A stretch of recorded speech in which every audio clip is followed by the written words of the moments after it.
برادران ملت اسلامیہ، السلام علیکم ورحمۃ اللہ وبرکاتہ۔ نحمده ونصلی علی رسوله الکریم،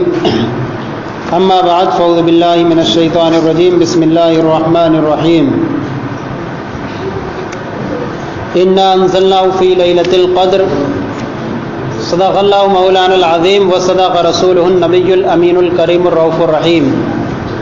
ونحن على ذلك لمن الشاہدین والشاکرین والحمد للہ رب العالمین۔ آئیے حضرات، سب سے پہلے اپنی اور ساری دنیا کے مرکز عقیدت، دونوں عالم کے تاجدار، حبیب غم گسار، سید ابرار و اخیار جناب احمد مصطفیٰ محمد مصطفیٰ صلی اللہ علیہ وسلم کی بارگاہ مقدسہ میں درود و سلام کا نذرانہ پیش کریں۔ اللہم صلی علی سیدنا مولانا محمد وبارک وسلم، صلی علیہ صلاۃ و سلام علیک یا رسول اللہ صلی اللہ علیہ وسلم۔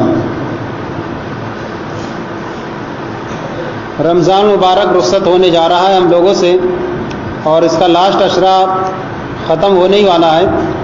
اللہ تعالی ہم سب کی مغفرت فرمائے، چند اشعار سماعت فرمائیں۔ قلب عاشق ہے اب پارا پارا، قلب عاشق ہے اب پارا پارا، الوداع الوداع ماہ رمضان، الوداع الوداع ماہ رمضان، قلب عاشق ہے اب پارا پارا، الف ہجرت میں مارا،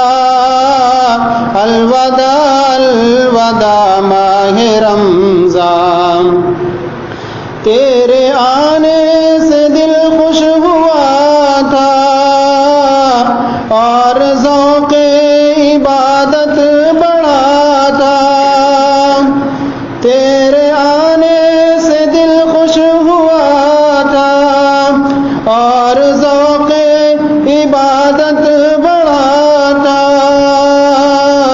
آہا اب دل پہ ہے غم کا غلبہ،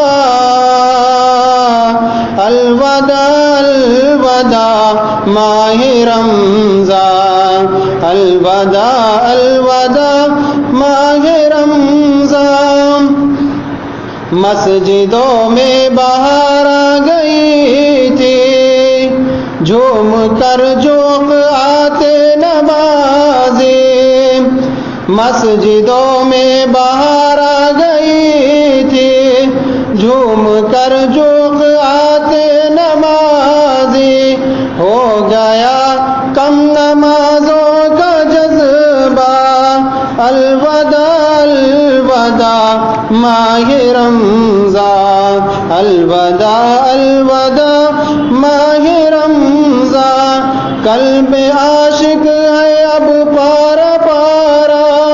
الوداع الوداع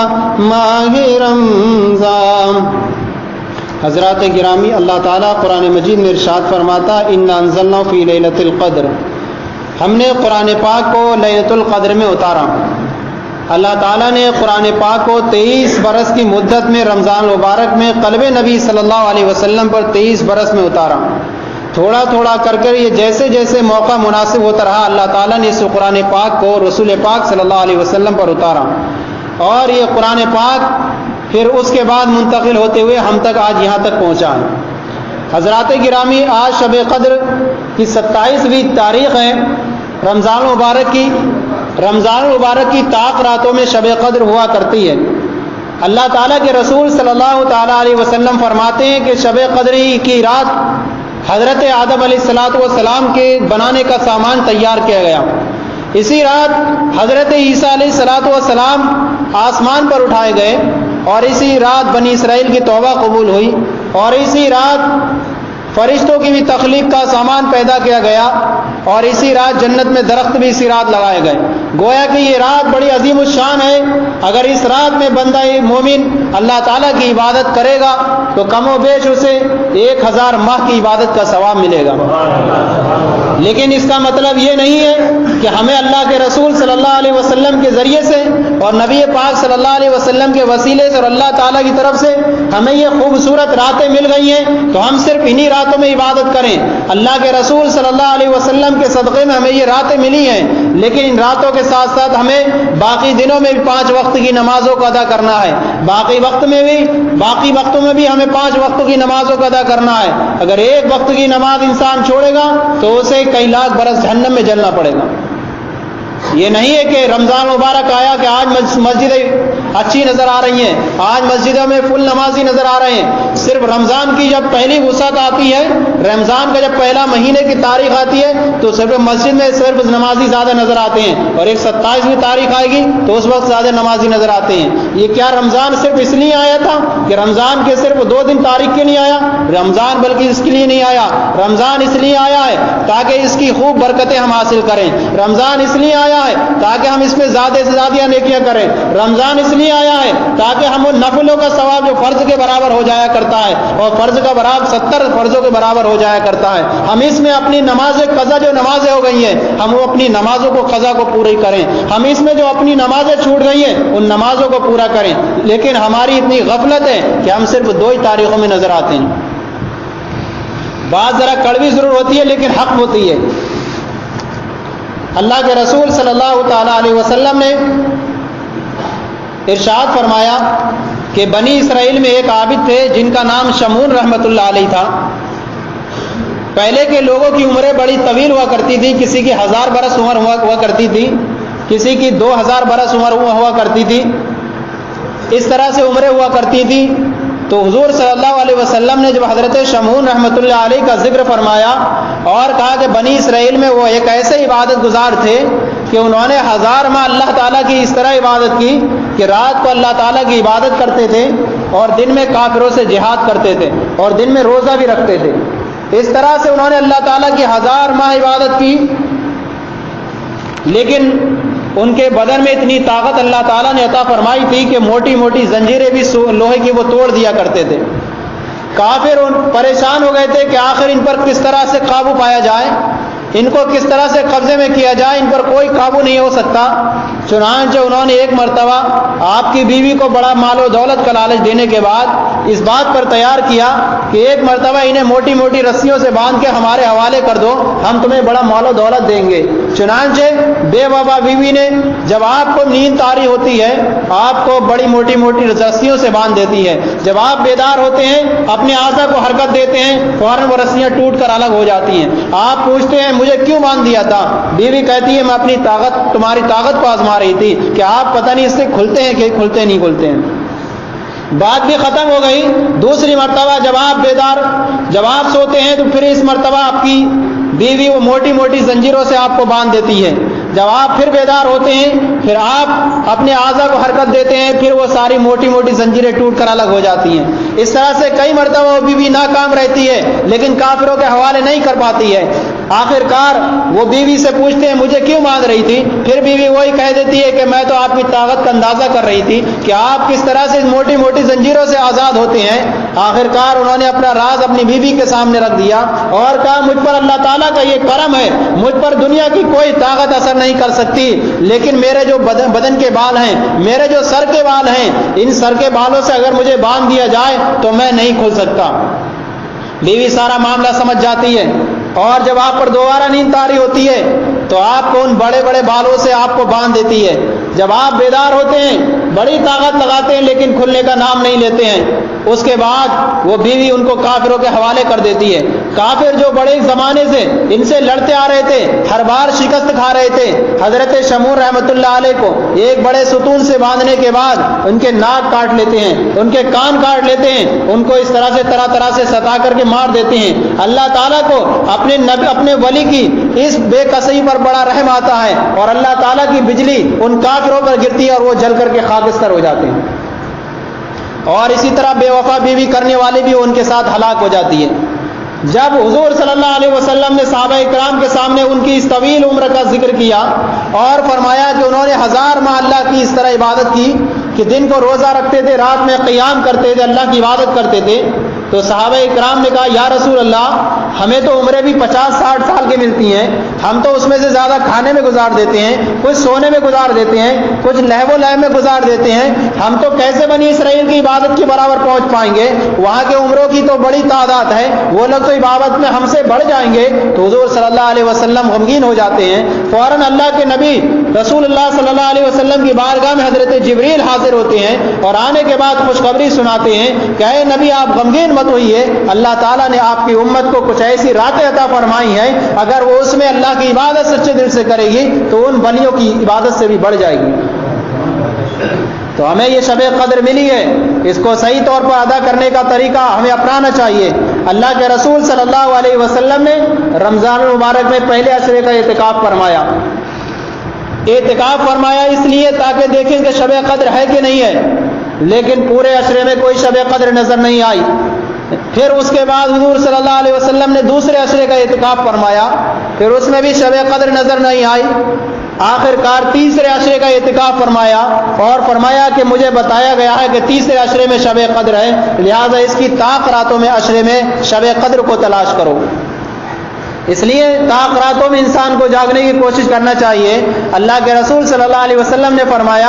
یہ رات 21 میں بھی ہو سکتی ہے، 23 میں بھی ہو سکتی ہے، 25 میں بھی اور 27 یا 29 میں، اس کی کوئی تعین نہیں ہوتی ہے۔ اس لیے ان راتوں میں اللہ کے رسول صلی اللہ علیہ وسلم نے ارشاد فرمایا ان راتوں میں جاگ کر انسان کو اللہ کی خوشنودی حاصل کرنے کے لیے اللہ کی عبادت کرنی چاہیے۔ اللہ کے رسول صلی اللہ تعالی علیہ وسلم ایک مرتبہ حجرے شریف سے باہر آئے کہ دیکھا کہ لوگ نماز میں مشغول ہیں۔ حضور صلی اللہ تعالی علیہ وسلم نے چاہا کہ بتا دیں کہ شب قدر کس رات میں ہے۔ چنانچہ جب لوگوں کو اس حالت میں دیکھا تو حضور صلی اللہ علیہ وسلم نے فرمایا کہ میں آیا تھا کہ تمہیں شب قدر بتا دوں، لیکن مجھے خوف معلوم ہوا کہ اگر تمہیں متعین کر دیے جائے تو تم اسے ضبط نہ کر سکو گے، اس لیے تمہارے لیے بہتر یہ ہے اسے مخفی رکھا جائے تاکہ تم اسے شب قدر کی طاق راتوں میں تلاش کرو۔ اور اس رات کو اللہ کے رسول صلی اللہ علیہ وسلم کی طرف سے مخفی بھی رکھا گیا تاکہ بندہ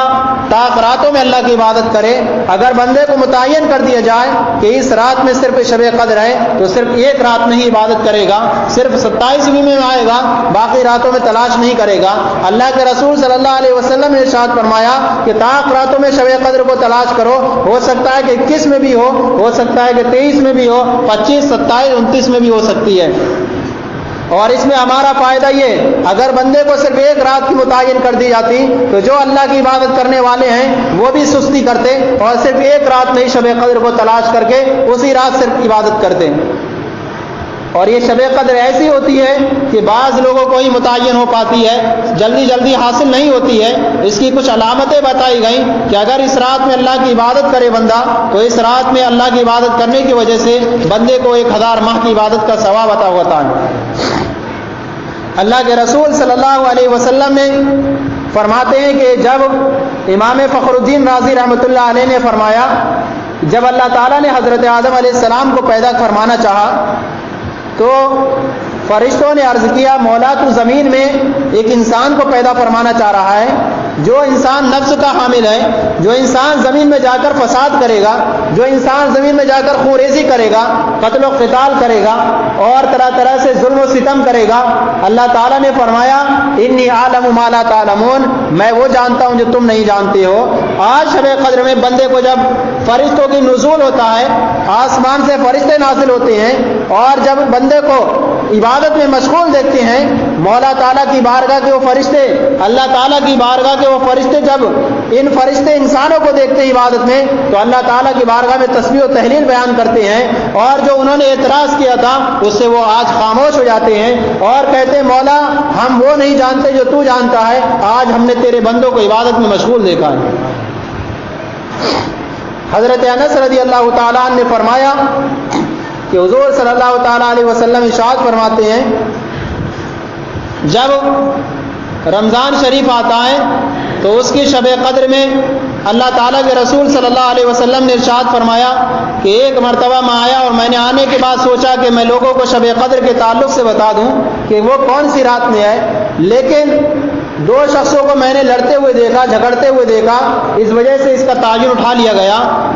اور یہ اس میں ہو سکتا ہے تمہارے لیے بہتری ہو، اس لیے تم اسے اب طاق راتوں میں تلاش کرو۔ اللہ کے رسول صلی اللہ علیہ وسلم نے فرمایا کہ لڑنے کی وجہ سے، انسان کے جھگڑنے کی وجہ سے بہت سی برکتیں اٹھا لی جاتی ہیں۔ اس لیے ایک مسلمان کو اپنے مسلمان کے ساتھ اتحاد و اتفاق سے رہنے کی ضرورت ہے۔ اللہ کے رسول صلی اللہ علیہ وسلم نے فرماتے ہیں کہ جب شب قدر آتی ہے تو ملائکہ آسمان سے نازل ہوتے ہیں۔ حضرت جبریل علیہ الصلوۃ والسلام آسمان سے نازل ہوتے ہیں اور نازل ہونے کے بعد ان کے ساتھ 4 جھنڈے ہوتے ہیں۔ ایک جھنڈے کو وہ خانہ کعبہ پر مسلط کرتے ہیں، خانہ کعبہ پر گاڑ دیتے ہیں، ایک جھنڈے کو حضور صلی اللہ علیہ وسلم کے روضہ انور پر گاڑتے ہیں، اور ایک جھنڈے کو بیت المقدس پر گاڑتے ہیں، اور ایک جھنڈے کو کوہ طور پر لگا دیتے ہیں۔ پھر اس کے بعد وہ سارے فرشتے ہر اس مسلمان کے گھر میں جاتے ہیں جس کو بھی عبادت میں مشغول پاتے ہیں، اس سے وہ مصافحہ کرتے ہیں، اسے سلام کرتے ہیں، اسے رحمت و برکت کی خوشخبریاں سناتے ہیں، اور جب وہ فرشتے واپس لوٹتے ہیں تو ان فرشتوں کی تعداد اتنی ہے جتنے کہ روئے زمین پر کنکریاں بھی ہیں، اس سے بھی زیادہ۔ وہ سارے فرشتے نیکیاں کرتے رہتے ہیں اور اللہ کے فرشتے وہ ساری دعائیں کرتے رہتے ہیں، مولا ان بندوں کو بخش دے۔ چنانچہ وہ اللہ کے فرشتے اس طرح رات بھر عبادت کرتے رہتے ہیں، سوائے اس رات میں ان لوگوں کے وہ سارے لوگوں کو بخش دیا جاتا ہے سوائے اس انسان کے جو اپنے والدین کو ستاتا ہے، سوائے اس انسان کے جو شراب پیتا ہے، سوائے اس انسان کے جو رشتہ داری کو کاٹتا ہے، سوائے اس انسان کے جو سود کھاتا ہے۔ لہذا یہ ساری ایسی چیزیں ہیں، اگر بندہ انسان ان سے توبہ کر کے آئے تو اللہ تعالیٰ ان بندوں کو بھی معاف فرما دیتا ہے۔ لہذا اس رات میں جو برکت والی رات ہے اور اس میں اللہ تعالیٰ کا فیضان اس قدر عام ہوتا ہے اور اس میں بندہ اللہ کے فرشتے بھی نازل ہوتے ہیں اور نازل ہونے کے بعد رحمتوں کی برکتوں کی بشارتیں سناتے ہیں، لیکن اس رات میں ان 4 اشخاص کو بھی رحمت سے کوئی حصہ نہیں ملتا ہے۔ اس لیے ہر انسان کو اپنے رشتہ داروں کا بھی خیال رکھنا ہے، اپنے والدین کو ستانے سے باز آنا ہے، اپنے رشتہ داریوں کو کاٹنے سے باز آنا ہے، اور اپنے جو رشتہ داری ختم ہو چکی ہیں ان کو اس رات آنے سے پہلے اللہ کی بارگاہ میں سچے دل سے توبہ کرنا ہے، اور اپنے گناہوں سے توبہ کر کے شب قدر میں پھر اللہ تعالیٰ کی بارگاہ میں عبادت کی جائے تو اللہ تعالیٰ اس کی عبادت کو بھی قبول فرماتا ہے۔ حضرت جبریل اس رات میں آسمان سے نازل ہوتے ہیں اور ان کے ساتھ ایک جھنڈا ہوتا ہے اور ان کے 2 بازو ہیں جن کو اس رات ہی وہ پھیلاتے ہیں۔ پھیلانے کے بعد پھر وہ ان فرشتوں کو، سارے فرشتے جو ان کے ساتھ آتے ہیں ان فرشتوں کو حکم دیتے ہیں کہ جاؤ ہر مسلمان کے گھر میں اور جس کو بھی عبادت میں مشغول پاؤ اس کے ساتھ مصافحہ کرنا شروع کرو۔ چنانچہ وہ سارے فرشتے رات بھر مصافحہ کرتے رہتے ہیں، اور اس کے بعد جب وہ صبح کو واپس ہونے کے لیے آسمان پر جاتے ہیں تو وہ سارے فرشتے حضرت جبریل سے پوچھتے ہیں اللہ تعالیٰ نے ان کے بارے میں کیا فیصلہ فرمایا؟ تو فرشتوں سے حضرت جبریل علیہ السلام فرماتے ہیں اللہ تعالیٰ نے فرمایا میرے بندے نے جو آج رات میں مجھ سے مانگا ہے میں اس کو سب کچھ عطا کروں گا۔ اس شب قدر کی علامتیں کچھ بزرگوں نے بیان فرمائی ہیں۔ حضرت عمران بن عبید بن عمران کا بیان ہے کہ ایک رات وہ بحیرہ قلزم کے بیٹھے ہوئے کنارے پر وضو کر رہے تھے کہ اچانک انہوں نے کیا دیکھا کہ سمندر کا پانی میٹھا ہو گیا۔ چنانچہ انہوں نے حضرت عثمان بن عفان رضی اللہ تعالیٰ سے اس کا ذکر کیا، اور ذکر کرنے کے بعد پوچھا کہ میں نے اچانک ایک رات سمندر کا سفر کرنا شروع کیا، سمندر میں دیکھا کہ میں نے وضو کرتے ہوئے کہ اس کا پانی میٹھا ہو گیا ہے۔ تو حضرت عثمان غنی رضی اللہ تعالیٰ نے فرمایا یقیناً وہ شب قدر ہوگی، شب قدر کی ایسی رات آتی ہے کہ اس میں سمندر کا پانی میٹھا ہو جایا کرتا ہے۔ اور اس رات میں رات بہت نرم ہوتی ہے، نہ رات کو نہ زیادہ گرمی ہوتی ہے نہ رات کو سردی ہوتی ہے، اور سورج بھی اس کی صبح کو بغیر شعاع کے طلوع ہوتا ہے، اور اس کی رات میں بہت جو پانی ہوا کرتا ہے وہ سمندر کا وہ بھی میٹھا ہو جایا کرتا ہے۔ اس رات کی علامتیں بزرگوں نے بیان فرمائی۔ شب قدر کو اللہ کے بزرگوں نے اور اللہ نے اور رسول پاک صلی اللہ علیہ وسلم کی طرف سے پوشیدہ اس لیے بھی رکھا گیا، اللہ تعالیٰ کی عادت کریمہ ہے کہ اللہ تعالیٰ کچھ چیزوں کو اپنی پوشیدہ رکھتا ہے۔ اللہ تعالیٰ نے اپنی ناراضگی اور اپنی رضا کو پوشیدہ رکھا ہے۔ اللہ تعالیٰ نے اس بات کو پوشیدہ رکھا ہے کہ بندہ ہر چھوٹی سے چھوٹی نیکی دیکھ کر کے کرتا رہے اور یہ سوچتا رہے کہ ہو سکتا ہے کہ اللہ تعالیٰ مجھ سے اس نیکی کی وجہ سے راضی ہو جائے۔ یہاں تک کہ راستے میں اگر تکلیف دہ چیز ہے اس کو کوئی ہٹا دیتا ہے، اماطۃ الاذی عن الطریق صدقہ، راستے سے تکلیف دہ چیز کو ہٹا دینا بھی یہ بھی صدقہ ہے، یہ بھی نیکی ہے۔ اگر راستے میں کہیں پتھر پڑا ہے اس کو ایک کنارے پر کر دینا، ہو سکتا ہے کہ اللہ تعالیٰ اس سے راضی ہو جائے اور مجھے اس کے بدلے میں بخش دے۔ ایک عورت تھی، بڑی فاسقہ فاجرہ تھی، اس نے بڑے گناہ کیے تھے دنیا کے اندر رہ کر، لیکن ایک مرتبہ اس نے کیا دیکھا، ایک کتا پانی سے مر رہا ہے، کنارے پر کنویں کے بیٹھا ہے لیکن اس کا منہ پانی میں نہیں پہنچ پا رہا ہے۔ چنانچہ اس عورت نے اپنا موزہ نکالا، موزہ نکالنے کے بعد اس کو کنویں میں ڈال کر کے اسے میں پانی لیا اور اس کتے کے منہ میں ٹپکا دیا۔ وہ کتا پیاس سے سیراب ہونے کے بعد چلا جاتا ہے۔ وہ عورت اگرچہ فاسقہ تھی،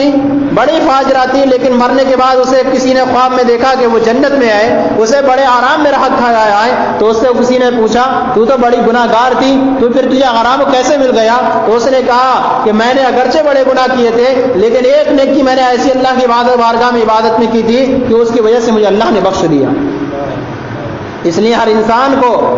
عبادت کرنا چاہیے اور یہ نہیں سوچنا چاہیے کہ نیکی چھوٹی ہے یہ بڑی ہے، ہو سکتا ہے کہ اللہ تعالیٰ کس نیکی کی وجہ سے راضی ہو جائے۔ ایک عورت اتنی بڑی عابدہ تھی، بڑی متقی پرہیزگار تھی، راتوں کو اٹھ کر اللہ کی عبادت کیا کرتی تھی، لیکن ایک مرتبہ ایسا ہوا کہ اس نے اپنی بلی کو باندھ کر رکھ دیا، اسے کھانے پینے کے لیے نہیں دیا، چنانچہ وہ بلی مر جاتی ہے اور لیکن اس کے بعد اس غلط کاری کی وجہ سے اسے جہنم میں جانے کا حکم دے دیا گیا، اسے جنت میں جانے سے روک دیا گیا۔ اگرچہ اس کی نیکیاں 1000 تھی لیکن اللہ تعالیٰ جب گرفت فرماتا ہے تو چھوٹی سی چھوٹی برائی پر بھی گرفت فرما لیتا ہے، اور جب معاف فرماتا ہے تو چھوٹی سی چھوٹی نیکی پر بھی رحم فرما دیتا ہے۔ اس لیے انسان کو اللہ کی بارگاہ میں زیادہ سے زیادہ نیکی کرنا چاہیے اور ہر معمولی سی چھوٹی سی نیکی کو بھی سوچ کر نظر انداز نہیں کرنا چاہیے کہ ہو سکتا ہے اللہ تعالیٰ اس رات میں مجھ سے اس نیکی کی وجہ سے راضی ہو جائے۔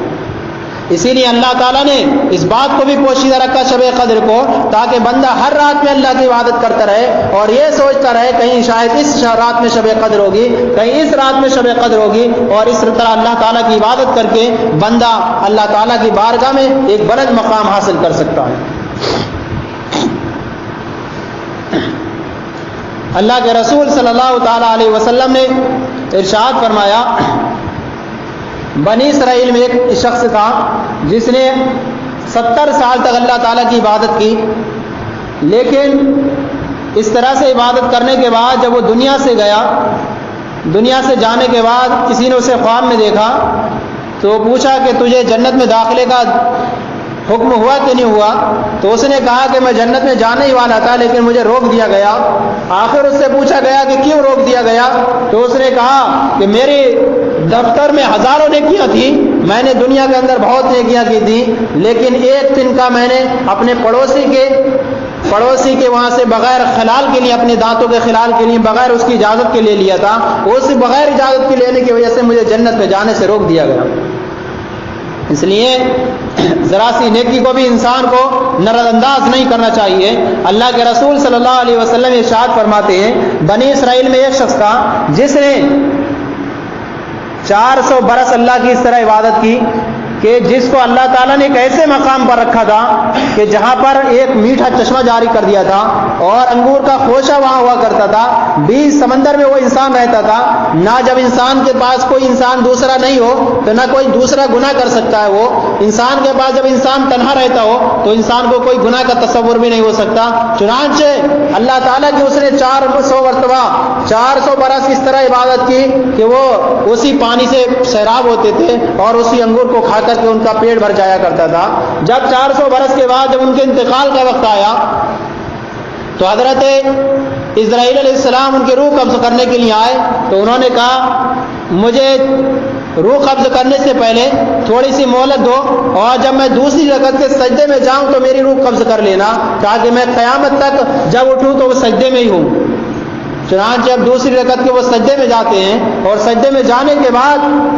جب وہ ان کو اٹھایا جاتا ہے، جب ان کی روح قبض ہوتی ہے، اس کے بعد حضور صلی اللہ علیہ وسلم ارشاد فرماتے ہیں جب قیامت قائم ہوگی وہ شخص انسان جو آئے گا قیامت کے دن جس نے دنیا کے اندر رہ کر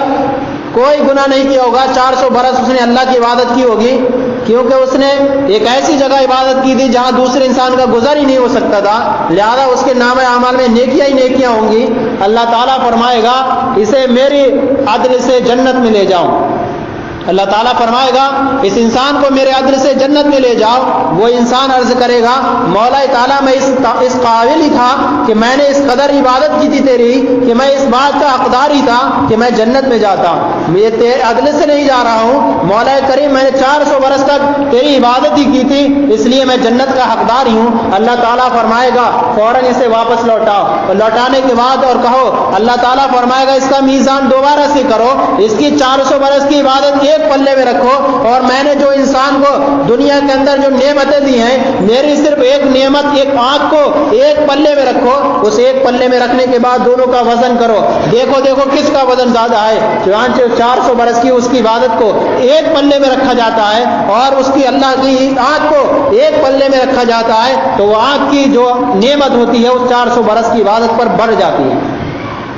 چنانچہ اللہ فرماتا ہے اب میری رحمت سے اسے جہنم میں لے جاؤ،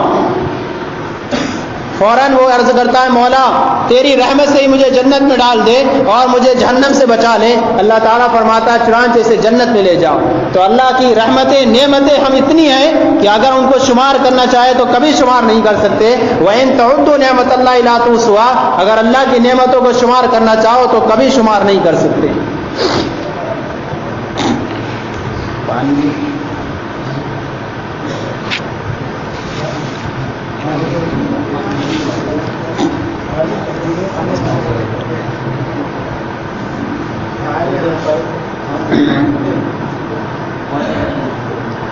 اللہ کے رسول صلی اللہ علیہ وسلم پر قرآن پاک 23 برس کی مدت میں نازل کیا گیا، اور ہم نے اس رمضان مبارک میں قرآن پاک اللہ کے رسول صلی اللہ علیہ وسلم پر جو نازل کیا گیا تھا وہ ہم نے پڑھا اور لوگوں نے سنا۔ اللہ تعالیٰ ہمارے پڑھنے اور سننے کو قبول فرمائے اور ہمارے لیے قیامت کے دن انہیں شفاعت کرنے والا بنائے۔ حضرات گرامی،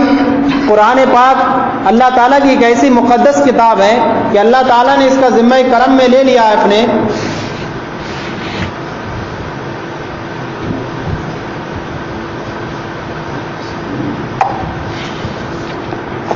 اپنے ذمہ کرم میں لے لیا ہے کہ قیامت تک اگر کوئی بھی دنیا انسان کوئی بھی کچھ چاہے تو انسان کوئی بھی قیامت تک قرآن پاک میں کوئی تحریف نہیں کر سکتا، قرآن پاک کو بدل نہیں سکتا۔ آج لاکھ کوششیں انسان کر رہے ہیں قرآن پاک میں تبدیلی کر دی جائیں، قرآن پاک سے کئی صورتوں کو ہٹا بھی دیا گیا بعض ملکوں میں، لیکن قرآن پاک سے کبھی تبدیلی نہیں ہو سکتی، کیونکہ قرآن پاک کی اللہ تعالیٰ نے حفاظت کا ذمہ اپنے کرم پر لیا ہے، اور اللہ نے ارشاد فرمایا اِنَّا نَحْنُ نَزَّلْنَا الذِّكْرَ وَإِنَّا لَهُ لَحَافِظُونَ، ہم نے اس قرآن کو نازل فرمایا اور ہم اس کی حفاظت فرمانے والے ہیں۔ امریکہ کے اندر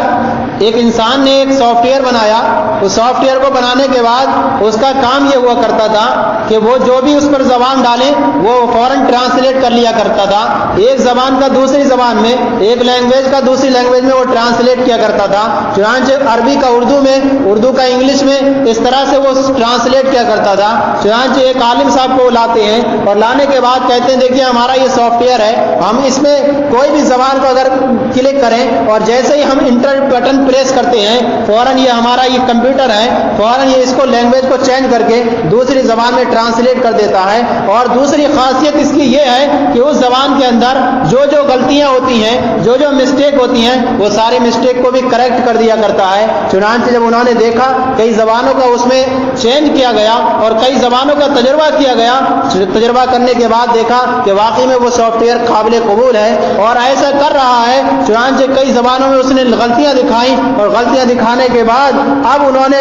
ان انگریزوں نے ان سائنسدانوں نے کہا کہ ہم نے ساری زبانوں کو چینج کر دیا، ساری کتابوں کو دیکھ لیا، اب آئیے آپ کے قرآن پاک کو ہم چینج کرتے ہیں، آئیے آپ کے قرآن پاک کو ہم چیک کرتے ہیں کہ شاید قرآن پاک میں کوئی غلطی ہے کہ نہیں ہے، شاید قرآن پاک بھی کئی غلطیوں سے انبار لگا ہوا نہیں ہے۔ چنانچہ ان عالم صاحب نے کہا اچھا یہ بات تھی، اس زمانے سے تم اس کی کوشش کر رہے تھے تاکہ قرآن پاک میں غلطی نکال سکو۔ چنانچہ انہوں نے کہا ٹھیک ہے، آپ آپ ہمارے قرآن کو ایک طرف رکھیے، دوسری طرف اپنی لینگویج کا آپشن دبائیے۔ چنانچہ جیسے ہی وہ اس میں غلطیاں دکھایا کرتا تھا، وہ ساری غلطیاں دکھایا کرتا تھا، لیکن جیسے ہی قرآن پاک اس نے رکھا اور قرآن پاک کو رکھنے کے بعد فوراً انٹرنیٹ بٹن پریس کرتا ہے تو قرآن پاک میں غلطی تو دور کی ہے، فوراً ایک 00 کا بٹن نظر آتا ہے اور فوراً جو انسان وہ چیک کرنے جا رہا تھا فوراً اس کے بدن سے ایک چیخ نکلتی ہے اور گر کر مر جاتا ہے۔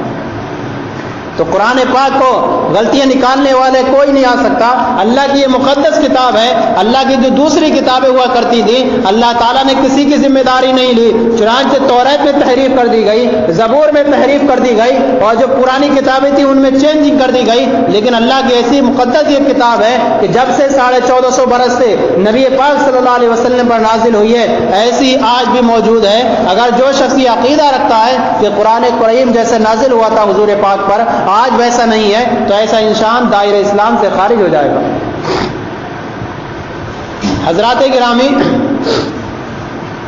ایک سوال یہ ہوتا ہے کہ آج ایک زبان دوسری زبان ایک ملک میں نہیں پہنچ پاتی ہے، کرناٹک کی زبان کیرلا میں نہیں پہنچ پاتی ہے، کیرلا کی زبان دلی نہیں پہنچ پاتی،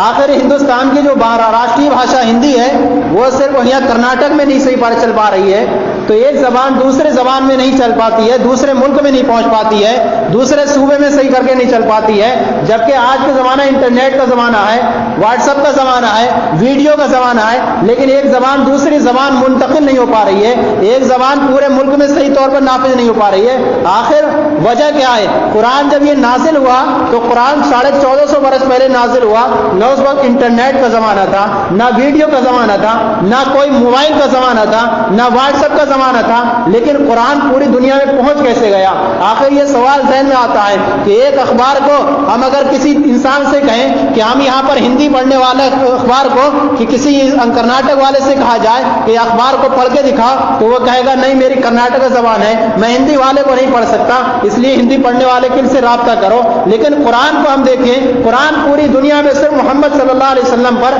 مکہ میں نازل ہوا اور مکہ میں نازل ہو کر کے آج پوری دنیا میں نظر آ رہا ہے۔ آج کرناٹک کے مسلمان بھی اسی طرح پڑھ رہے ہیں، برما کے مسلمان بھی اسی طرح پڑھ رہے ہیں، انگلینڈ کے مسلمان بھی اس طرح پڑھ رہے ہیں، پوری دنیا میں چلے جائیے قرآن ایک ہی طرح نظر آ رہا ہے، ہر شخص انسان قرآن کو پڑھ رہا ہے۔ آخر یہ قرآن کیسے پوری دنیا میں پہنچ گیا؟ تو قرآن جواب دیتا ہے کہ میں اللہ کے رسول صلی اللہ علیہ وسلم پر نازل ہوا تھا، وہ اس زمانہ ایسا تھا جو انٹرنیٹ کا زمانہ نہیں تھا، اگرچہ کائی کا زمانہ نہیں تھا، لیکن میں جب بھی پہنچاؤں کسی پر تو میں حافظ قرآن کے ذریعے سے پہنچاؤں۔ آج میں پوری دنیا میں نظر آ رہا ہوں تو میں سینوں سینوں منتقل ہوتا ہوا نظر آیا ہوں، اگر میں انٹرنیٹ کے ذریعے جاتا تو میں پوری دنیا میں نہیں پہنچ پاتا۔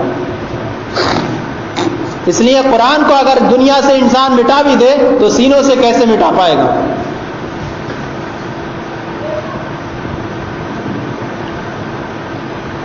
اللہ کے رسول صلی اللہ علیہ وسلم نے ارشاد فرمایا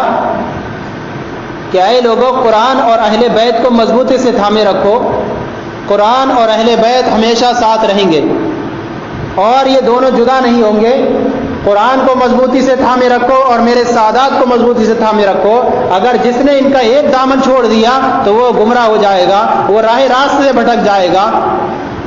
اب یہ سوال پیدا ہوتا ہے کہ حضور صلی اللہ علیہ وسلم نے قرآن اور اہل بیت کا ساتھی یہ کیوں فرمایا؟ قرآن کا ساتھی کیوں فرمایا اہل بیت کو؟ حضور صلی اللہ علیہ وسلم نے یہ کیوں نہیں فرمایا کہ قرآن اور صحابہ کو ساتھ میں رکھو؟ قرآن اور صحابہ کا ساتھ میں اگر رکھو گے تو تم کبھی گمراہ نہیں ہوگے۔ صحابہ اکرام کی وہ مقدس جماعت ہے کہ صحابہ اکرام کا وہ مرتبہ ہے کہ نبیوں کے بعد پوری دنیا میں سب سے بڑا مرتبہ صحابہ اکرام کا ہوتا ہے۔ صحابہ اکرام وہ مقدس جماعت ہے جس نے نبی پاک صلی اللہ علیہ وسلم سے ایک مرتبہ اسلام کی حالت میں ملاقات کر لی اور وہ دنیا سے چلا گیا۔ وہ غوث اعظم سے افضل ہے، وہ صدیق اکبر ہیں جو غوث اعظم سے افضل ہیں، وہ حضرت امام اعظم سے افضل ہیں۔ آخر کیا وجہ ہے کہ ایک صحابی 10 بجے ایمان لاتا ہے اور ایمان لانے کے بعد 11 بجے اس کا انتقال ہو جائے؟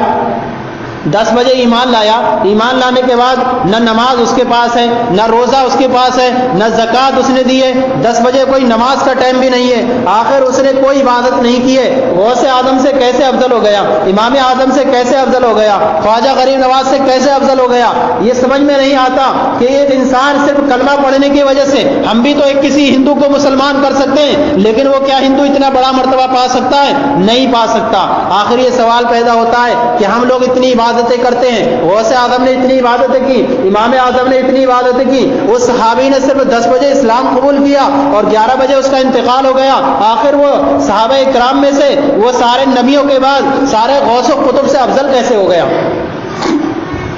تو اس کا جواب قرآن پاک سے ملتا ہے۔ اللہ کے رسول صلی اللہ علیہ وسلم نے فرمایا کہ جس نے میری زیارت کی اور مجھ سے ملاقات کی اور ایمان پر ملاقات کرنے کے بعد اس کا خاتمہ ہو گیا، وہ صحابی ہے، اور صحابی کا مقام اتنا بلند مرتبہ ہے کہ اگر دنیا کے اندر رہ کر کوئی انسان اگر احد پہاڑ کے برابر بھی سونا خرچ کرے اللہ کی بارگاہ میں تو کسی ادنا صحابی کے مرتبے تک بھی نہیں پہنچ سکتا۔ اور احد پہاڑ کتنا بڑا ہے، کتنا بڑا ہے، انسان اس کے برابر کیا سونا خرچ کرے گا، لیکن کسی ادنا صحابی کے مرتبے کو نہیں پہنچ سکتا۔ یہ نبی پاک صلی اللہ علیہ وسلم کی زیارت کا یہ شرف حاصل ہے کہ جس نے حضور کو ایمان کی حالت میں دنیا کے اندر دیکھا ہے، اس کو دیکھنے کی وجہ سے اسے اتنا بڑا مرتبہ مل رہا ہے۔ اب حضور صلی اللہ علیہ وسلم نے صحابہ اکرام کو ساتھی کیوں نہیں بنایا قرآن پاک کا؟ جب صحابہ اکرام اتنی مقدس جماعت ہے تو حضور صلی اللہ علیہ وسلم نے یہ کیوں نہیں فرمایا کہ قرآن اور صحابہ اکرام کو ساتھ رکھنا، قرآن اور صحابہ اکرام کو مضبوطی سے تھامے رکھنا، اگر تم ان دونوں کو مضبوطی سے تھامے رکھو گے تو کبھی گمراہ نہیں ہوگے؟ لیکن حضور نے یہ فرمایا کہ قرآن اور اہل بیت کو ہمیشہ ساتھ رکھنا، اگر ان دونوں کو ہمیشہ ساتھ رکھو گے تو کبھی گمراہ نہیں ہوگے۔ حضور صلی اللہ علیہ وسلم کا علم غیب اس سے ظاہر ہوتا ہے۔ آپ صلی اللہ علیہ وسلم کی نظر کرم دیکھ رہی تھی کہ صحابی جو بنتا ہے وہ میرے دیدار سے ہی بنتا ہے، صحابی جو بنتا ہے وہ میرے ملاقات سے ہی بنتا ہے، اور جب تک میں زندہ ہوں، جب تک میں ظاہری دنیا میں ہوں، تب تک صحابی بنتے رہیں گے۔ میں دنیا سے چلا جاؤں گا، صحابی بننا بند ہو جائیں گے۔ 50 سال کے بعد 50 صحابی رہ جائیں گے، 100 سال کے بعد دنیا سے سارے صحابیوں کا وصال ہو جائے گا، پھر صحابی بننا بند ہو جائیں گے۔ اور میں نے فرمایا ہے کہ قرآن کو اگر میں یہ کہہ دیتا قرآن اور صحابہ کو اہل بیت قرآن اور صحابہ کو ساتھ میں رکھنا تو قرآن 100 سال کے بعد تنہا ہو جاتا اور صحابہ کا ساتھ اس سے چھوٹ جاتا۔ اس لیے قرآن کے ساتھ صحابہ کا ساتھ نہیں رکھا گیا، کیونکہ صحابہ 100 سال کے بعد وصال کر جائیں گے اور قرآن پھر تنہا رہ جائے گا۔ اس لیے کہ اللہ کے رسول صلی اللہ علیہ وسلم نے فرمایا قرآن اور اہل بیت کو ساتھ میں رکھنا، اور قرآن اور اہل بیت ہمیشہ ساتھ رہیں گے، کیونکہ میری نسل بھی قیامت تک چلتی رہے گی حضرت فاطمہ سے، اور جب تک اہل بیت رہیں گے تب تک قرآن رہے گا، اور تب تک قرآن رہے گا تب تک اہل بیت رہیں گے۔ اس لیے ان دونوں کا ہمیشہ ساتھ رکھنا، اور جب ان دونوں کا ادب احترام کرتے رہو گے، سادات کا احترام کرتے رہیں گے، قرآن پاک کی تعظیم کرتے رہیں گے، قرآن پاک کو پڑھتے رہیں گے، تو ہمیں اللہ کے رسول صلی اللہ علیہ وسلم کے فرمان کے مطابق قیامت کے دن قرآن یہ انسان کی شکل میں آ کر کے ہماری شفاعت کرے گا اور کہے گا مولا میں نے اس کو رات کو جاگنے سے روکا تھا، مولا کریم میں نے اس کو رات میں بیدار ہوا رکھا تھا اور اس کو سونے نہیں دیا تھا، اس نے رات میں بیدار رہ کر تیری عبادت کی تھی اور قرآن پاک کی ورد کیا تھا، مولا کریم میری بخشش اس کے حق میں قبول فرما۔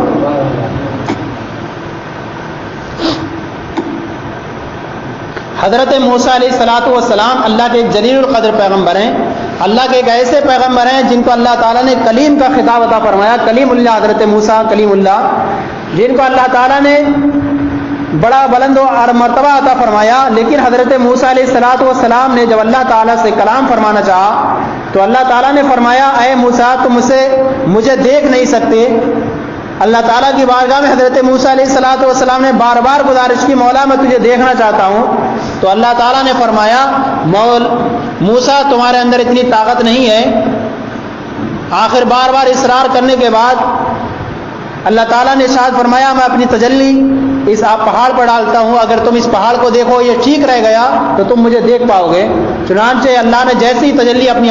پہاڑ پر ڈالی کوہ طور پر، حضرت موسیٰ علیہ السلام نے دیکھا کہ وہ پہاڑ جل کر خاکستر ہو جاتا ہے اور حضرت موسیٰ علیہ السلام بے ہوش ہو کر گر جاتے ہیں۔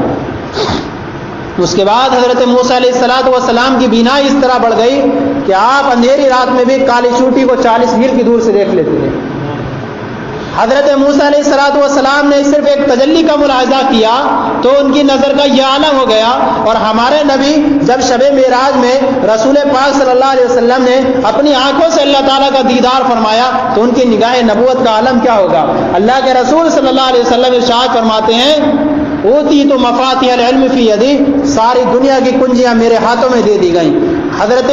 غوث اعظم رضی اللہ تعالیٰ عنہ فرماتے ہیں کہ میں ساری دنیا کو ایسے دیکھتا ہوں جیسے کہ رائی کا دانہ اپنے ہاتھ میں لے کر کے۔ غوث اعظم کا جب یہ مقام ہے، وہ حضور صلی اللہ علیہ وسلم کے غلاموں میں غلام ہیں، تو نبی پاک صلی اللہ علیہ وسلم کا کیا عالم ہوگا۔ حضرت موسیٰ علیہ السلام نے کو اللہ تعالیٰ نے توریت عطا فرمائی تو اللہ تعالیٰ نے فرمایا اے موسیٰ تمہیں توریت لینے کے لیے کوہ طور پر آنا ہوگا، کوہ طور پر آنا ہوگا۔ چنانچہ حضرت موسیٰ علیہ السلام کوہ طور پر جاتے ہیں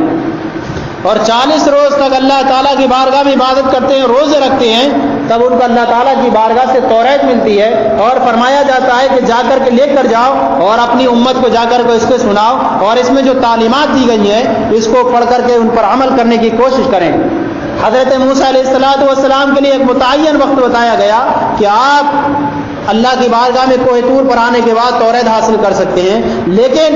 نبی پاک صلی اللہ علیہ وسلم کو جب قرآن پاک نازل کیا گیا تو یہ نہیں فرمایا کہ اے نبی تمہیں خاص وقت میں قرآن پاک عطا کیا جائے گا۔ مولا کریم نے ارشاد فرمایا اے نبی تم موسیٰ علیہ السلام کی طرح نہیں ہو، اگر تم سفر میں ہوگے تو تب تم پر وحی نازل ہوگی، اگر تم حضر میں ہوگے تو تم پر قرآن نازل ہوگا، اگر تم حضرت عائشہ کے حجرے میں ہوگے تب تم پر قرآن نازل ہوگا، اگر تم کہیں جلوت میں ہوگے تب تم پر قرآن نازل ہوگا، اگر تم خلوت میں ہوگے تب تم پر قرآن نازل ہوگا۔ یہ حضور صلی اللہ علیہ وسلم کو خاصیت عطا کی گئی۔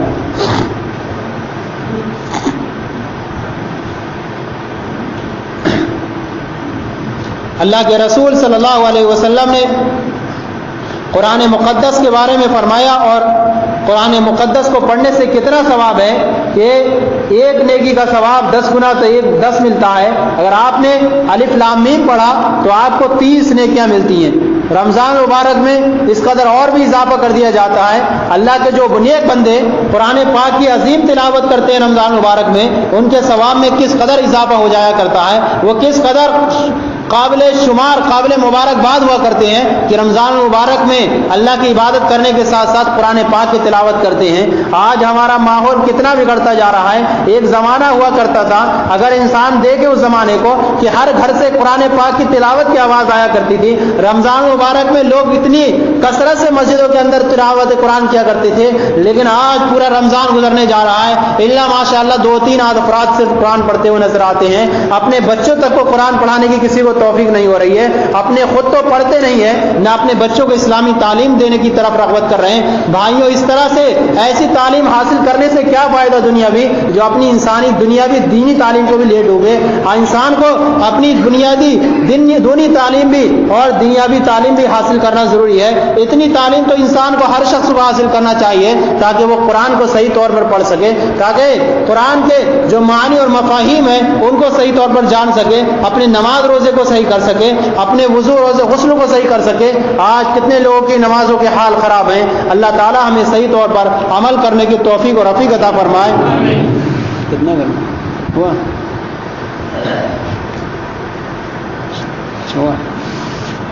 استغفر اللہ ربی من کل ذنب واتوب الیہ وما علینا الا البلاغ۔ السلام علیکم ورحمۃ اللہ وبرکاتہ۔